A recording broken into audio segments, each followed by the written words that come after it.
So the pseudoscience charlatan Kent Hovind challenged me to a debate in a format creationists seldom use because they can't win. Usually they do live debates where you can't check their citations on the fly. And it's always been my experience that whenever creationists cite scientific research, they're either not peer-reviewed or they don't actually say what the believer says they do. I'll put a couple links below to prove that. But this is a video exchange debate where every assertion and its source can be examined and evaluated before posting a reply. And consequently, bullshit will not fly. The Gish Gallop doesn't work in this format, but Hovind still tried it anyway. The first round of this debate began with 10 minutes of introductory commentary, but only about 9.5 minutes of actual debate, wherein I answered all of Hovind's questions. His response, however, came in the form of 5 episodes, averaging 42 minutes of his video for every 5 minutes of mine, adding up to 3.5 hours of total talk time, during which he accused me of having diarrhea of the mouth. There was a lot of projection in that. He doesn't know how to make response videos. My reply will not be as long or as tedious as his, which goes against what I think he intended. That if each round grows exponentially, it'll quickly become so cumbersome that the broader audience won't watch it all. So I will address the few things that do pertain to this debate because there's a number of learning opportunities that should be properly instructed, such that I could make every video this month about Hovind. But I won't do it again next month. Now, he may have nothing better to do with his time than waste it, but I have a much busier schedule than Kent. So I won't let this debate be all I do all month long. I will find ways of shortening these exchanges, and he'd better do that too by posting no more than 1 response video per turn and having that focus only on relevant content. I will not include everything he says because he repeated himself a lot, and much of his spiel was tangential and unnecessary, sharding into every red herring distraction or obfuscation he could think of to bog us down in irrelevant minutiae. For example, now, as far as being drunk, you were sitting there sipping wine the whole time. Many people commented that you were drunk. I don't know if you were drunk or not. I've never tasted alcohol. I don't know what it's like to be drunk. But a whole bunch of people said, he's drunk. How many saw the discussion and thought he was drunk? There we go. There's a bunch of them right in here. Watch it. Just answer, were you drunk? Yes or no? No, I was not drunk, and I wasn't drinking wine either. That was beer, but it wasn't some thin yellow Pilsner.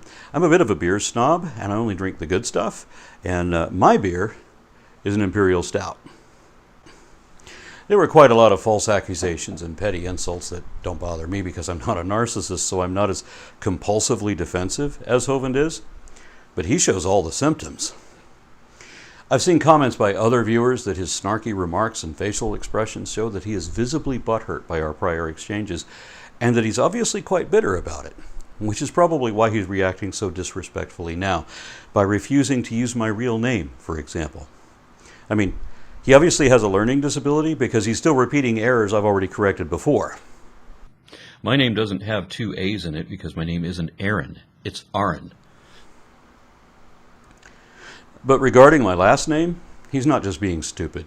He's being deliberately disrespectful, trying to belittle me the way narcissists do when they feel criticized. And since he insists on using IDs that are years out of date just to be rude, then as long as he calls me Nelson, I'll refer to him by his prisoner number 0645-2017.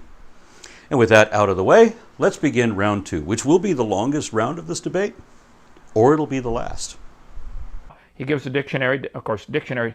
How many different dictionary definitions are there of any word? You know, you can look up quite a few different, people pick and choose the definition they want. Remember that every logical fallacy has been used as an argument for God, and every argument for God is a logical fallacy. This includes equivocation, mixing 2 different definitions deceptively. And that's why I'm so careful to define my terms, to show that I'm using them correctly and to stay within that context. 0645-2017 can't do that. No creationist can. So of course he objects, as if our language should be ambiguous and confused, so that we talk past each other, which appears to be his goal. Duane Gish and Henry Morris, who I knew both of them fairly well, they were geniuses, and they started the ministry that is today in Dallas, Texas, Institute for Creation Research. Duane Gish did over 300 debates against atheists and demolished them every time. No, Gish and Morris were both idiots who showed no competence at all, and Gish lost every debate I ever saw him in, just like you do. Shout out to Bill Ludlow and King Crocoduck, who both beat you before me. You're an easy defeat because you don't know anything. He's justifying why he interrupted me 288 times. Rather than saying, hey, I'm sorry, you're right, I interrupted you 288 times, he's justifying why he did what he did. If you answer my question in a way that shows that you didn't even understand the question, I owe it to you to interrupt and explain it to you until you do understand it, rather than let you waste time answering a question no one asked. If we're going to spend this whole evening discussing Kent's credibility, my debating tactics and discussion tactics, and you're interrupting me 288 times, we can do that, but that should be the topic of the debate then. Did Kent lie? If that's what you want to label it, okay, show me specifically where I lied. I'll be glad to, but I can both debate what you don't know about evolution and list your specific lies. For example, ARON, the self-proclaimed atheist, ARON Nelson is his name, he tells me it's not that anymore, but as far as I know, I've never seen any documentation to say any different. you said that after you've already read from my Wikipedia page, which counts as documentation that you now say you haven't seen. In that discussion, he agreed live on video that he would come back for a second round, but he went back on his word as soon as he... Oh, I did not go back on my word. We're doing it right now. But you agreed to a second live discussion with me in real time on the Non Sequitur Show. Well, let's do another one. Set it up with Rhonda, 855 Big Dino, extension 2. She keeps the schedule. What we're doing now is a completely different idea that you had later, and not at all what you agreed to schedule with them. So you went back on your word. Evolution is a religion that people believe in. Nobody's ever seen a frog produce a non-frog or a cow produce a non-cow. You can believe it if you want, and you obviously do. No, I obviously don't believe that. That is a straw man fallacy because evolution doesn't teach that and never did. You can't produce a secular textbook to support what you said because evolution doesn't even permit that, and it would violate evolutionary laws. Descent with inherent modification adheres to monophyly, meaning that every new genus or species or whatever is just a modified version of whatever its ancestors were and cannot grow out of their ancestry. So evolution allows new and different varieties of frogs, but it doesn't allow any frog to produce a non-frog, nor for an ape to produce a non-ape, which is why we are still apes. I don't think you understand what evolution really teaches. You have just proven that you don't know what evolution really teaches, or even what it is. Being in your career for this long, you have no excuse for not knowing the subject any better than that. You're demonstrating your learning disability again, because I've already corrected you on exactly this point when we spoke before. In no sense of the word is that a religion, because it is not faith-based, it's evidence-based. And it has nothing to do with any purpose for anything, much less anything to do with the beginning of the universe or what came prior to it. Nor does it require a belief. I would suggest that we both start from not believing anything and just review the possibilities. I show every night for the last 60-some nights, right from the textbooks, there was a big bang where nothing exploded, and then Earth cooled down, developed a hard rocky crust, and it turned into soup from the rain, and the soup came alive. That is all part of the evolution theory. No, it isn't. None of that is. The Big Bang Theory, nucleosynthetic theory, stellar formation theory, and the assorted hypotheses of abiogenesis are all distinctly separate theories. Well, except for abiogenesis, of course. And none of them are any part of evolution theory. This sort of religious distortion of scientific concepts is what physicist Wolfgang Pauli famously criticized in saying, "This isn't right, this isn't even wrong." Inmate 0645-2017 has just given us an example of fractal wrongness, where his perspective is so wrong that any arguments to support it are also wrong on every point and at every level. He's been corrected about this plenty of times before, including by me directly over and over again. But as I said, he does not concede any of his own mistakes because those are all he has, and he can't learn. So he just keeps repeating the same old lies, and I have to keep repeating the same corrections to them. For example, take a look at Berkeley University's introductory primer, Evolution 101, which I know he's already seen because he said so. Notice that it shows a basic division of prokaryotes and eukaryotes, but makes no mention at all about the origin of life, nor the origin of chemicals, planets, or the cosmos. That's because evolution is not about the origin of life, the universe, and everything. I think he's equivocating the modern definition of the theory of evolution, descent with inherent modification in reproductive populations of living organisms over many generations, and he's confusing that with the colloquial meaning of simply any change over time, which is what evolution meant back when Darwin initially chose that word and subsequently enhanced it. He says he got all this from his textbooks, but let's check mine. This one from Pearson says that evolution is descent with modification, the idea that living species are descendants of ancestral species that are different from the present day ones. And this one from McGraw-Hill says evolution is genetic change in population of organisms. And this one from Thompson says evolution is any cumulative genetic changes in a population from generation to generation, and that evolution leads to differences in populations and explains the origins of all the organisms that exist today or that have ever existed. Of course, the origin of organisms referred to what Darwin called the origin of species rather than the origin of life, because the origin of life obviously didn't begin with living ancestors, which is part of the definition of evolution. So abiogenesis is not part of evolution, and neither is planetary formation nor cosmogony, all of which were grossly misrepresented by this anti-scientist. As I've already explained earlier in this very debate, evolution is not a religion for the reasons explained by my most recent video and the first part of this series. So 0645-2017 has no defense in repeating this lie. Likewise, the Big Bang wasn't nothing that exploded. And first of all, it wasn't an absolute philosophical nothing. Not even Lawrence Krauss believes in an absolute philosophical nothing. And cosmic inflation isn't really an explosion either. Not that I want to defend the Big Bang. I accept that it's the only theory of cosmic origin, and to challenge any theory, I would have to produce a better theory to use in its place. But I don't really like the Big Bang, probably because I don't understand it. He jumps from there to the Earth cooling down, skipping a significant step that we'll cover in a moment. But to say that the rocky crust of the Earth became a soup because of the rain is just indefensibly false. To add that the soup came alive is also false and shows that he doesn't have any idea what he's talking about. As I explained in my middle school primer, abiogenesis is a multi-stage collection of overlapping processes in succession. And not only does it not necessarily depend on the primordial soup hypothesis, but it wouldn't be the soup coming alive even if it did. So everything he just said is inexcusably wrong. He even skipped out on one of his alleged intermediate stages of evolution, but he came back to it later. Well, let's do that one. All right, let's focus on this one right here. This is from Jack Chicktrack, The 6 Levels of Evolution, Cosmic Evolution, the origin of time, space, matter, the Big Bang. Chemical evolution, how did all the elements get there? If the Big Bang produced hydrogen, how did we get silver, platinum, and gold? I would like you to explain that. I have to wonder how it is that you've been such an active anti-scientist since at least the 1980s, yet you've somehow never heard the astronomer Fred Hoyle's explanation of nucleosynthesis? Especially since Hoyle was a creationist, albeit of a uniquely loopy sort. You've even used variants of his anti-evolution arguments. Your frog in a blender is an adaptation of Hoyle's original tornado in a junkyard. But however irrational Hoyle was, he was the first to say what physicists now think is correct, that in the superheated furnace of a typical star, protons can be agitated with such velocity as to form an atomic bond upon collision.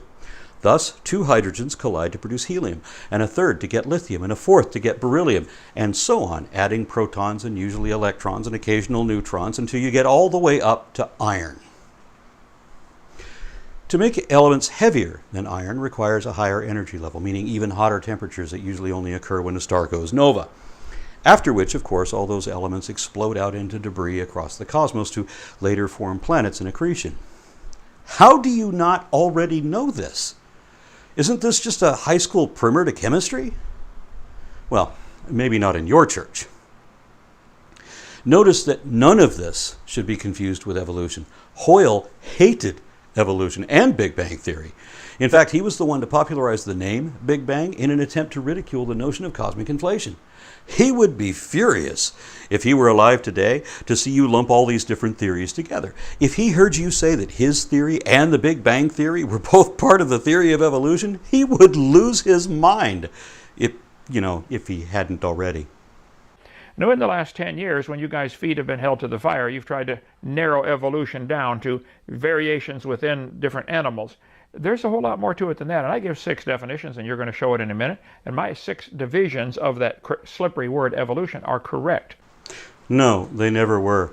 This is the only textbook I have that was published within the last 10 years, but it's also the 11th edition. All my other textbooks are older than that. This one, on the evolutionary process, is from 1991, yet it doesn't include any mention of planet formation or cosmogony either. Instead, it adheres to the same definition as the other 3 books, which follow Darwin's original explanation, although enhanced and improved by 160 years of further research. I bought this textbook when I took a full semester course on evolution. That's 15 weeks wherein nobody brought up any of those unrelated theories in your list. We only talked about the last 2 on your list, which are both the same theory. Evolution is just a theory of biodiversity and nothing else.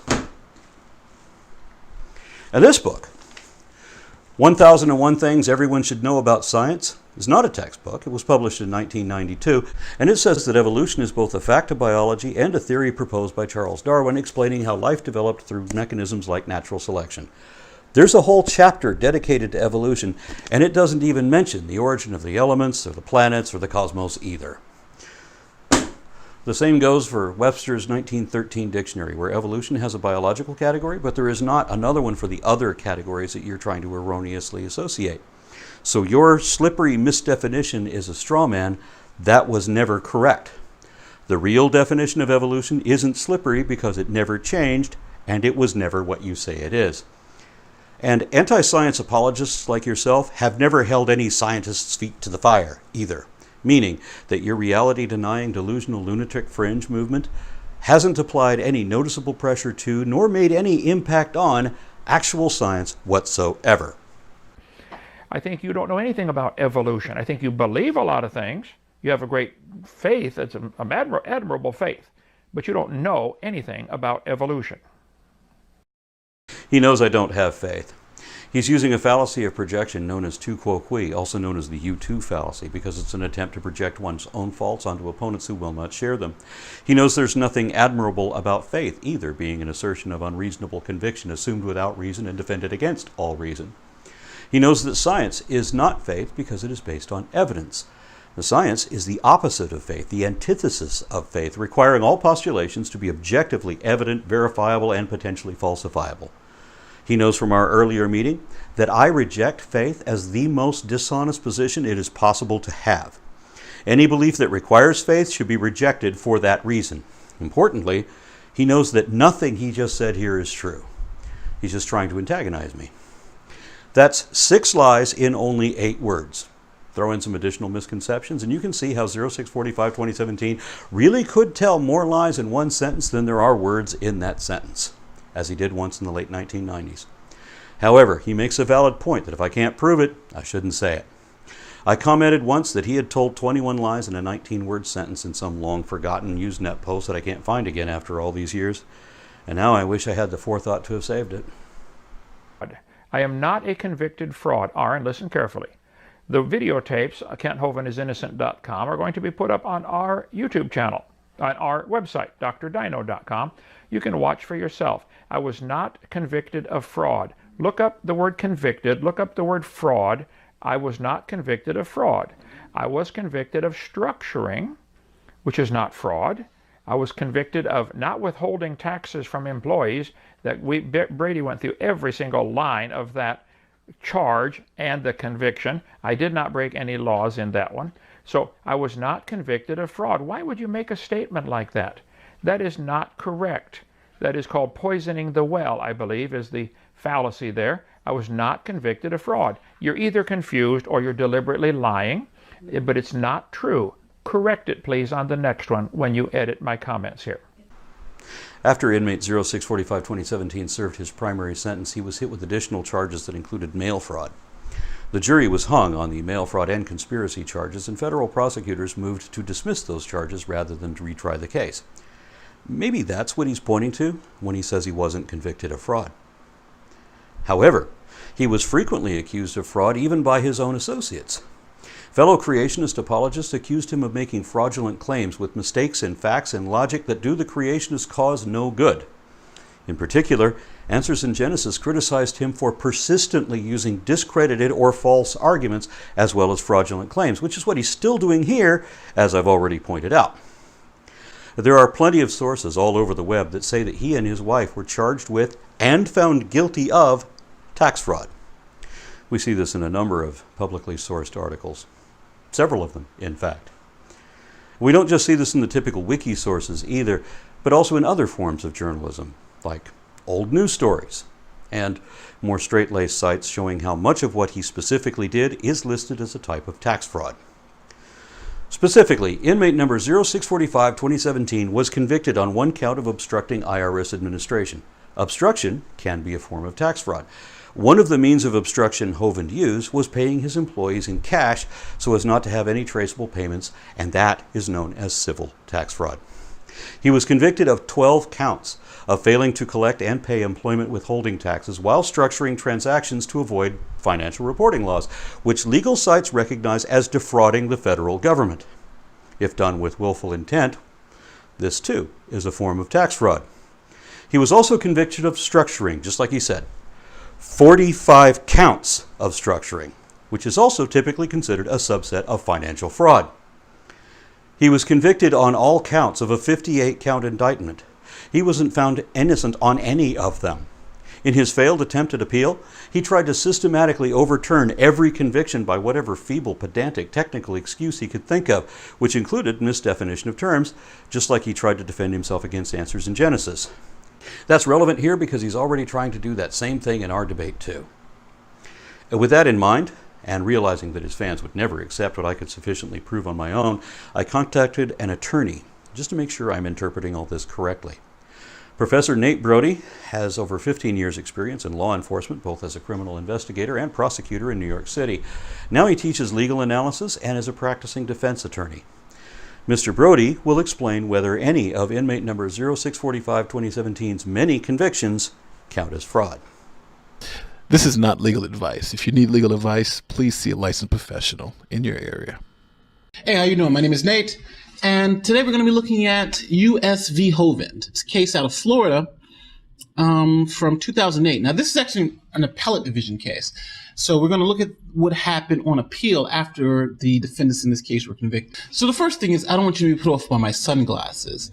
I actually have an eye condition that makes my eyes very, very sensitive to light, so I wear these glasses to help me deal with bright circumstances. And obviously, here it has to be a little bright because I'm actually recording. So that's why I'm going to be wearing shades.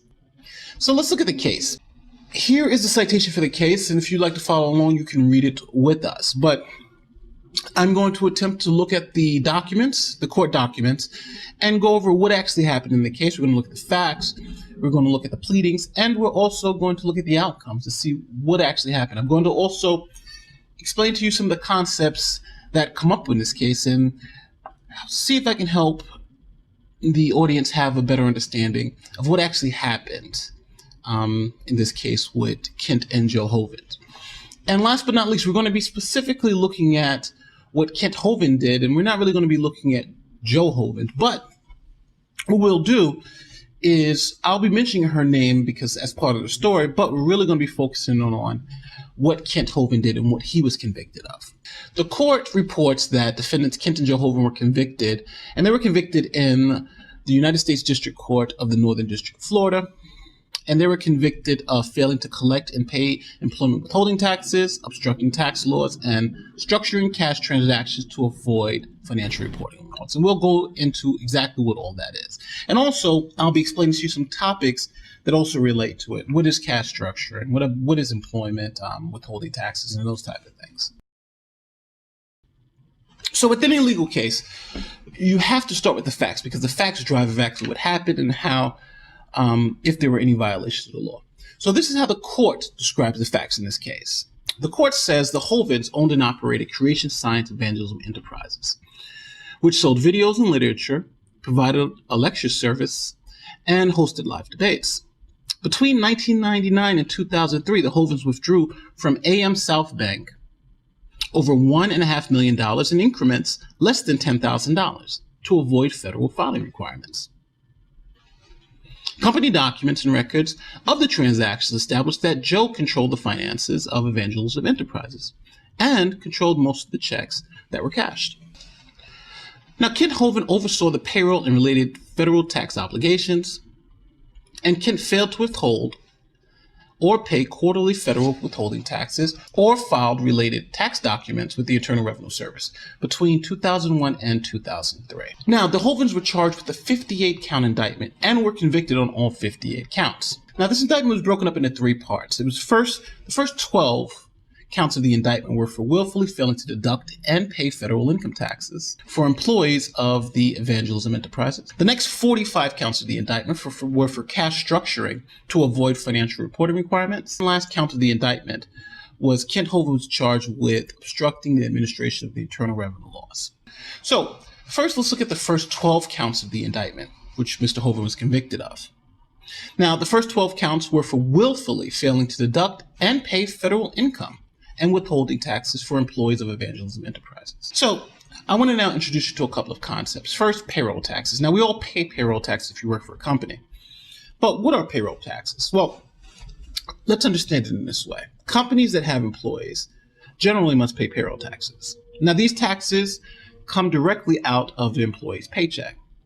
Now, you've probably heard of the term FICA, but FICA stands for the Federal Insurance Contributions Act. Now, some states also have similar income tax laws, but generally the way it works is that the employer pays a payroll tax for each employee, and the employee also pays a percentage of their income. So generally, it's the responsibility of the employer to deduct, withhold, and submit those funds that they collect from the employee and they pay themselves to the government. Now, tax fraud is simply a taxpayer, that could be an individual or a corporation, a taxpayer's intent to defraud the government by not paying taxes that the taxpayer knows are lawfully due. There's a couple of things there. Taxpayer must know they're lawfully due, and they must have an intent to defraud the government by not paying those taxes. Now, there's also a separate concept called tax evasion, and tax evasion usually entails a deliberate act of misrepresentation of taxable income to the IRS. Now, a common example of tax evasion is not declaring all of your income. I've got $2 million worth of income, but I only declare $1 million of it in my tax return. So that's what you're looking at. You're looking at someone trying to say they have less income, or they're trying to hide their income in some way to avoid paying those taxes. So how does this all relate to what happened in this particular case? Well, let's turn back to the court documents. So the court concluded that Kent was charged with the first 12 counts of the indictment for willfully failing to deduct and pay federal income tax withholdings for his employees for Evangelism Enterprises.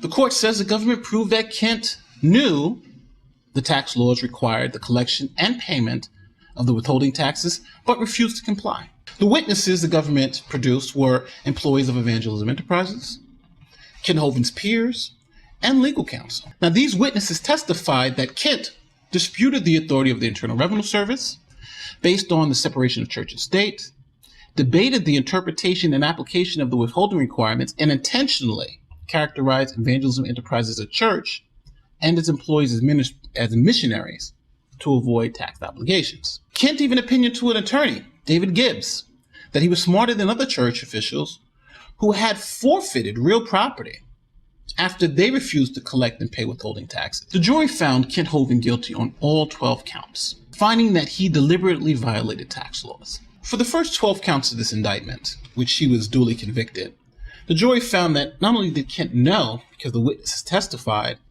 he disputed it and then refused to do it. But now, how did he go about hiding this from the government? So this is where cash structuring comes in.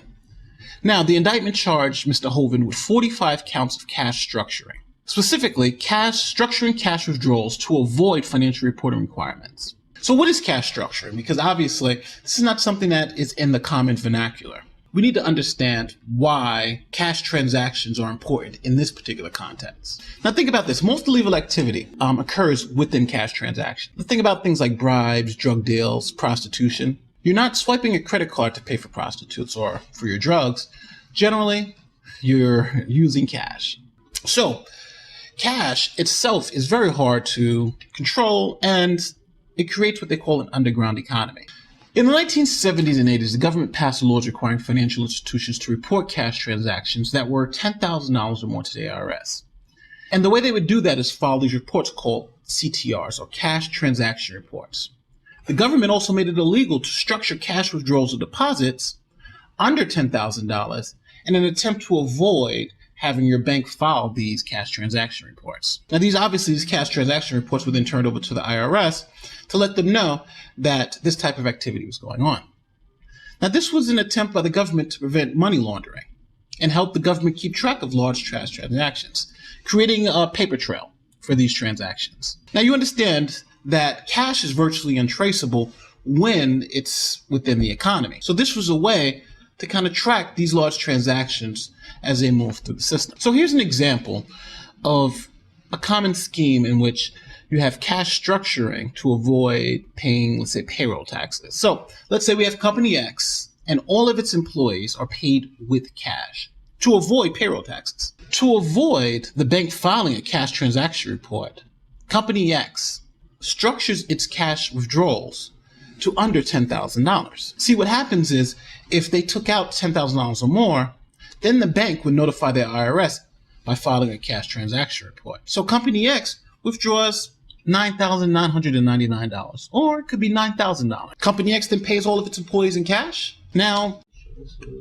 doesn't pay their payroll taxes, and the company doesn't pay the payroll taxes. Because these transactions were made in cash under the $10,000 mark, it allowed both the company and the employees to avoid detection. So what happened in this case? Well, here's the evidence that the government put forward, and this is directly from the opinion. The evidence established that Kent and Joe Hovind structured cash transactions with the knowledge and intent to avoid reporting those transactions to the government. Now, the government had witnesses.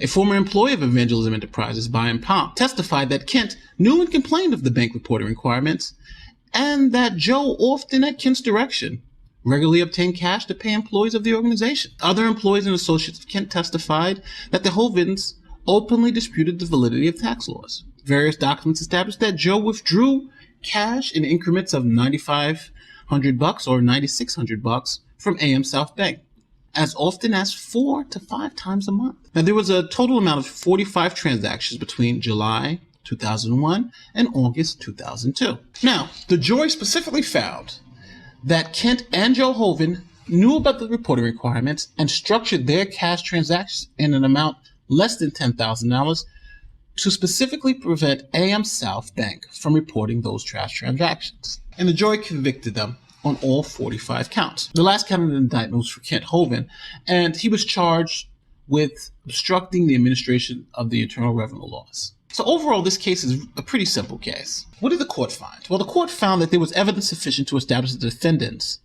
Joe and Kent Hovind, willfully failed to collect and pay withholding taxes. The evidence was also sufficient to establish that the defendants structured cash transactions with the knowledge and the intent to avoid reporting those transactions. Evidence was also sufficient to establish that the defendants intended to impede the IRS agents in their efforts to investigate and prosecute their violations of tax laws. So it seems to be very clear. This was a scheme of we don't want to pay payroll taxes, so we'll pay everybody in cash. And to avoid detection from the IRS, we'll take all of this money out in cash under $10,000. So the bank doesn't file the cash transaction report to the IRS, and no one will be the wiser. Thank you, Professor.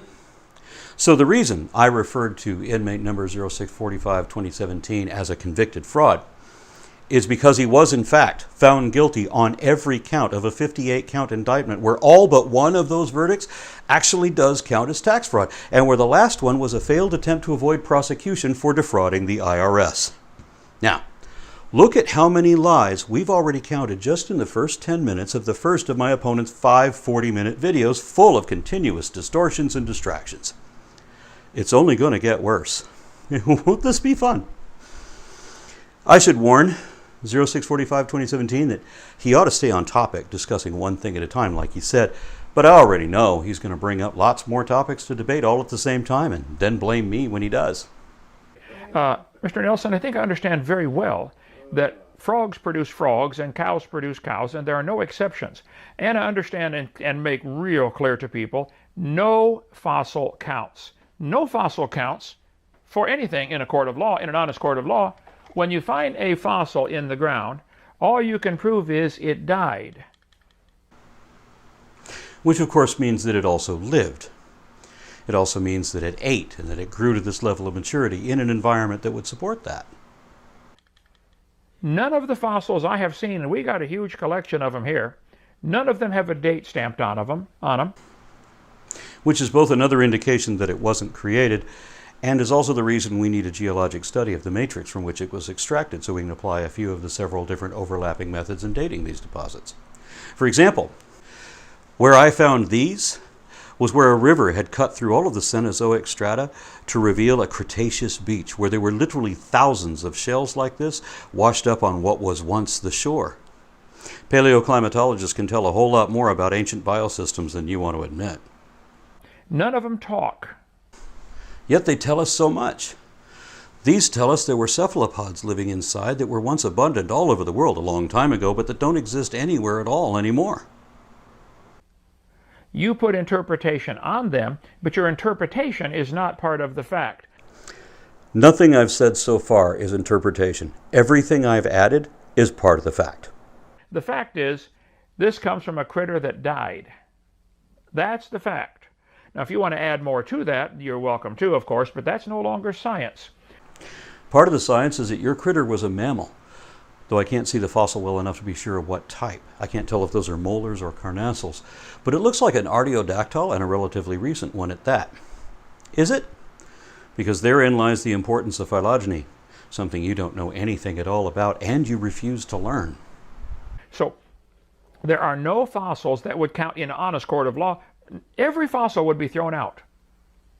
You can't say this is intermediate between these two. You don't know that. You don't know if that fossil had any children at all. How could you possibly prove that? I don't have to. It's irrelevant. If you really understood anything you pretend to, you'd know that it doesn't matter whether that particular individual had any offspring or not, because we're not looking at any direct lineage of individuals. Evolution is a matter of population genetics and comparative morphology. Is that collective species or genus intermediate with some earlier or subsequent forms? Or is it a sister clade of some contemporary form? Are the features of a particular skeleton intermediate between this one and that? Because those are things we can measure to be sure, and that's how we know. And following the scientific method, we can also predict certain measurable variations that should occur in certain lineages in particular clade from a specific range of time and space. And these predictions are consistently fulfilled.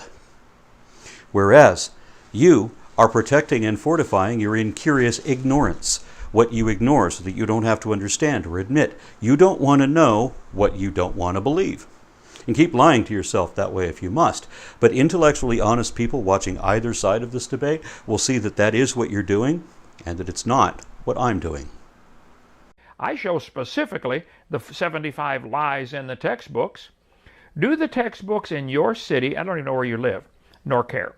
Do the textbooks in your state teach that the embryo growing in the mother has gill slits like a fish? If so, that is a lie, and you should know that if you've studied anything, and that should be corrected. No, they describe pharyngeal arches or pharyngeal pouches, which really are there as shown in microphotographs. In fish, these do develop into gills, and at that point you could fairly call them gill slits. But in tetrapods, the pharyngeal clefts do not develop slits. Instead, the pharyngeal arches that surround the clefts develop into parts of the ear and other structures like ducts and glands in the head and neck.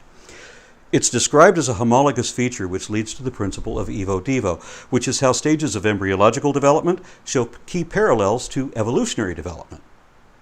I show 75 specific lies that should be taken out of the textbooks. Such as? The human tailbone is not vestigial.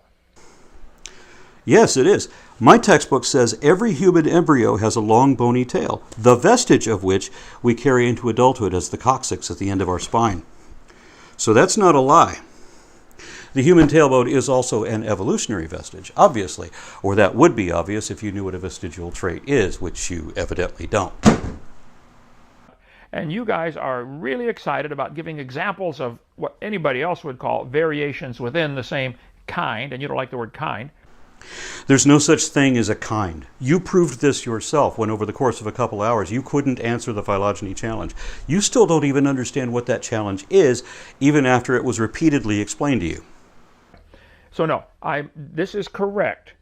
And this is what you atheists and evolutionists hate, that I point out where a fourth grader can understand. There are 6 different levels to evolution. No, just because you don't understand the rules doesn't mean you get to make up new ones.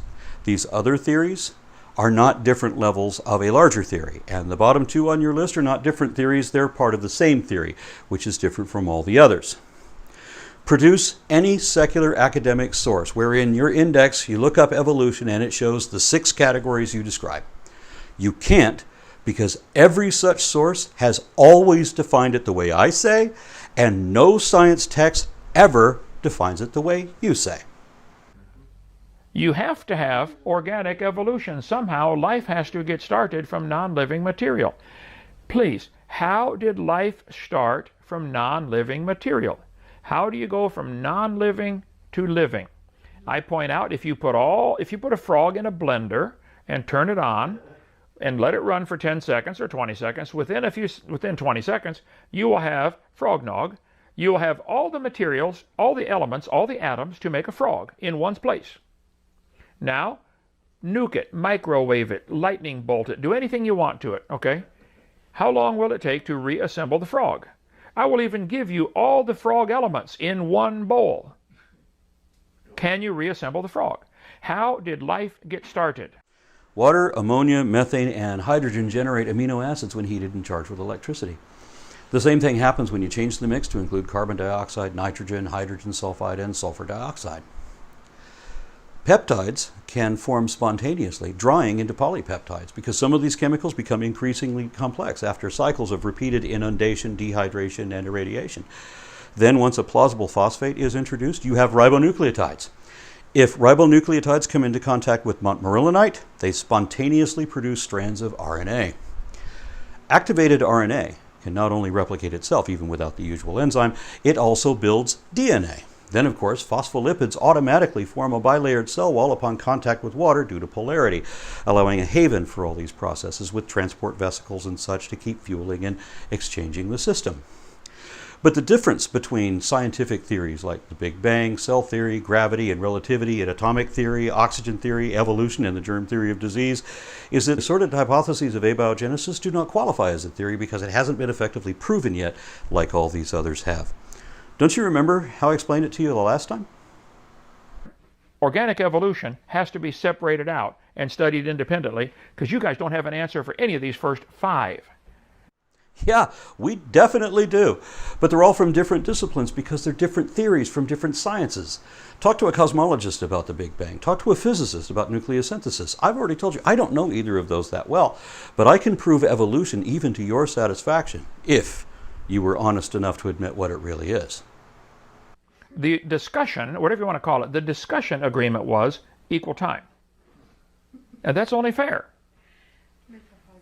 So rather than say, oops, I'm wrong, Hovind, I'm sorry, you only got 30-some minutes, I got 60-some, that wasn't right, was it?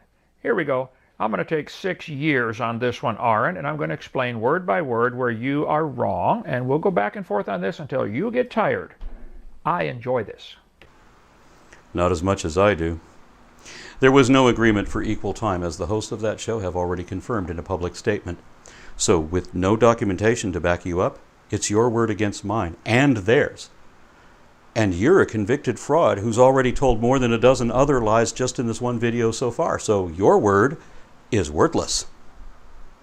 See, I believe I'm going to face God one day for every word I've ever spoken, Matthew 12, 36, 7, and 8.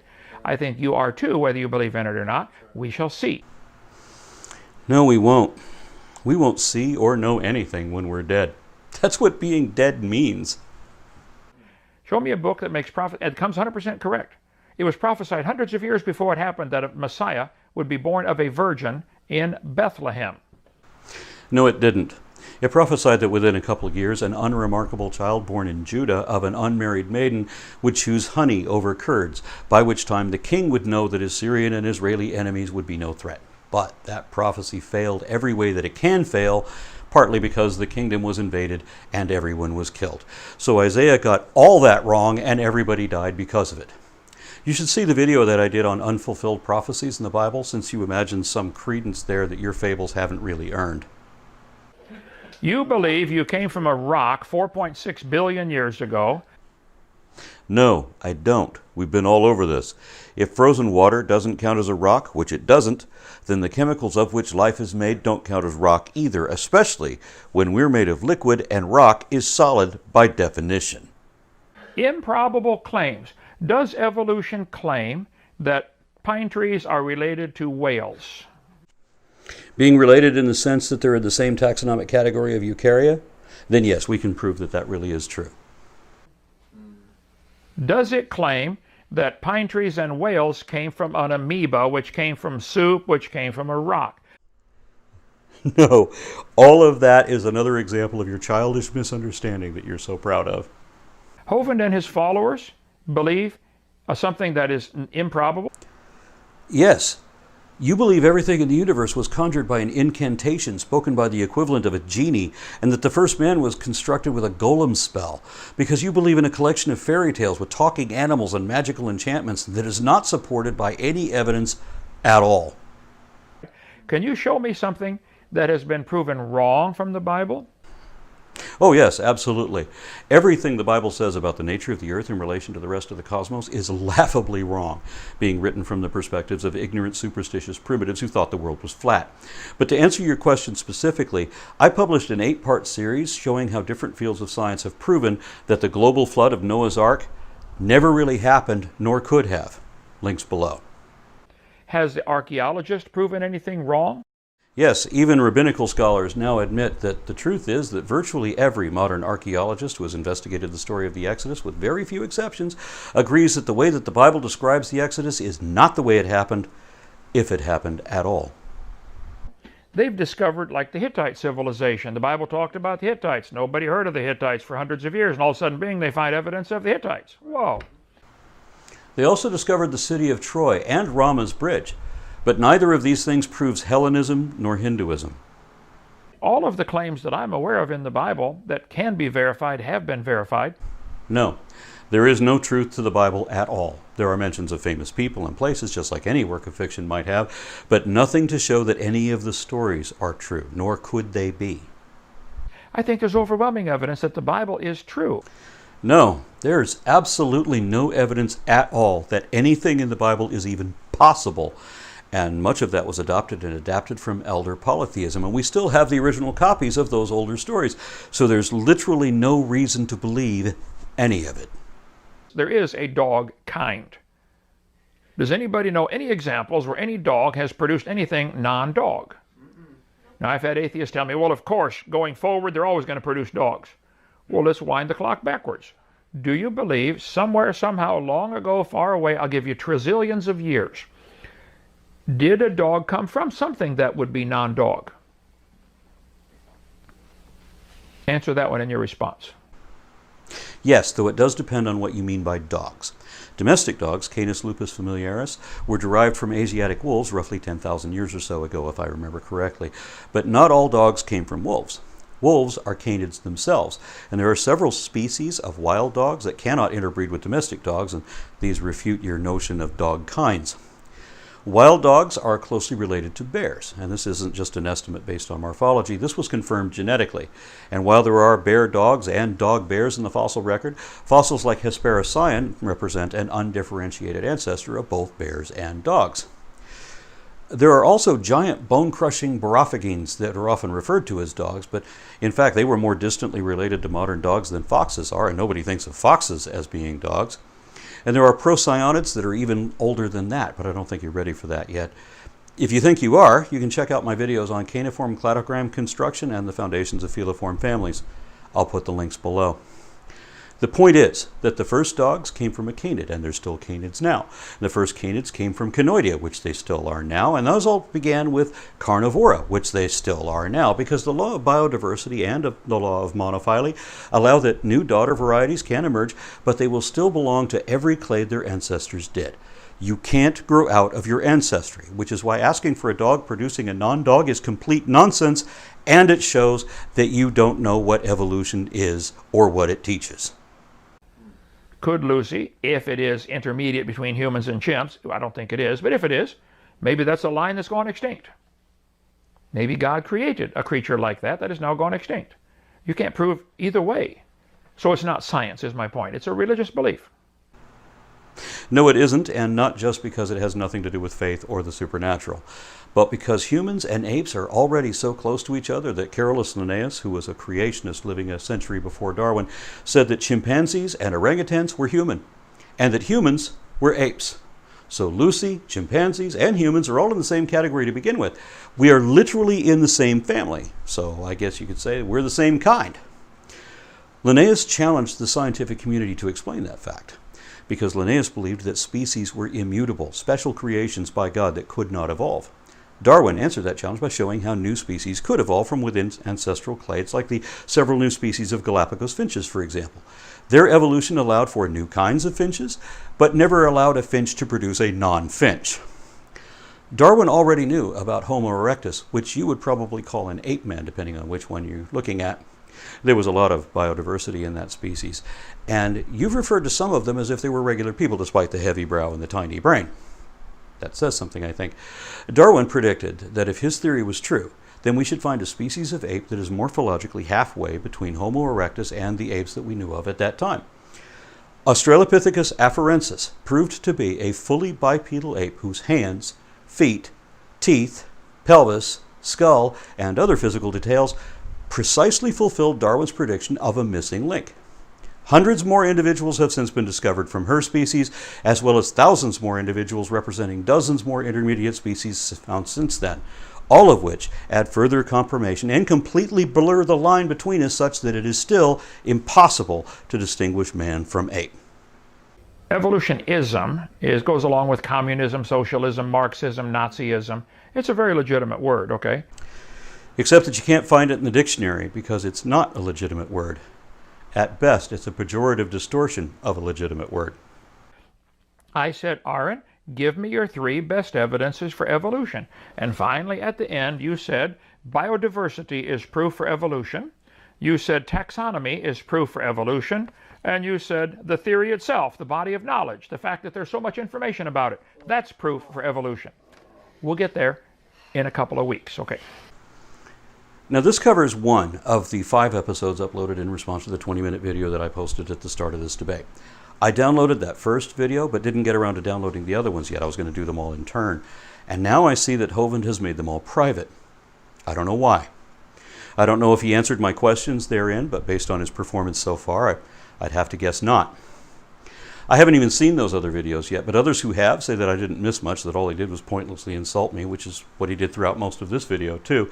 I just edited most of that out because his petty bitterness and projection is beside the point. Stick to the topic.